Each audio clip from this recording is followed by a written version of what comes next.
নোয়াখালীতে গৃহবধূ হত্যার বিচারের দাবিতে মানববন্ধন।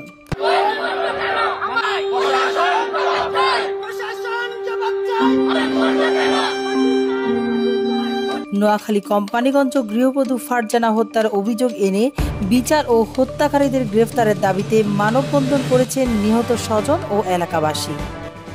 মেয়েটি ফালাইবার পর মেয়েটার আগে 14 দিন গত হয়ে গেছে। আসামি এলাকাতে ঘুরে ফিরে বেড়াইতেছে, প্রশাসন আসামিটা গ্রেফতার করতেছে না। কেন করতেছে না সেটা প্রশাসন ভালো জানে। মারা গেছে, এখন পর্যন্ত একটা আসামি গ্রেফতার হয়নি। কোনো পক্ষে আমি দেখতেছি, এই জন্য আমি মানববন্ধন করতে পারছি। 14 তারিখ আমার পক্ষে তারা নিশ্চিতভাবে তাদের পরিবার সহ হত্যা করে আমার বোনকে। এরপর আমি থানায় যাই মামলা করার জন্য। থানায় আমার মামলা নেয়নি।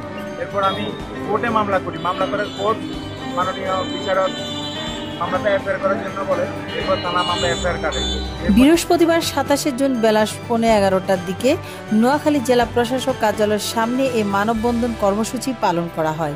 নিহত ফারজানা আক্তার সুবর্ণচর উপজেলার চরবৈশাখী গ্রামের বশিরুল্লাহর মেয়ে। মানববন্ধনে নিহত গৃহবধূ বড় ভাই মোহাম্মদ খবিরউদ্দিন ও স্বজনরা অভিযোগ করে বলেন, 5-6 বছর আগে চরকলমি গ্রামে সিরাজুল ইসলামের বড় ছেলে জহিরুল ইসলামের সাথে পারিবারিকভাবে তার বিয়ে হয়। জহির স্থানীয় বাজারে স্টিলের আলমারির ব্যবসা করেন। ব্যবসার সুবাদে তার দোকানে আসা একাধিক নারী গ্রাহকের সাথে সে পরক্রিয়ার সম্পর্কে জড়িয়ে পড়েন। ফারজানার স্বামী মোবাইলে একটি মেয়ের সাথে তার যৌথ ছবি দেখতে পান। এ নিয়ে প্রতিবাদ করলে ফারজানাকে মারধর করে।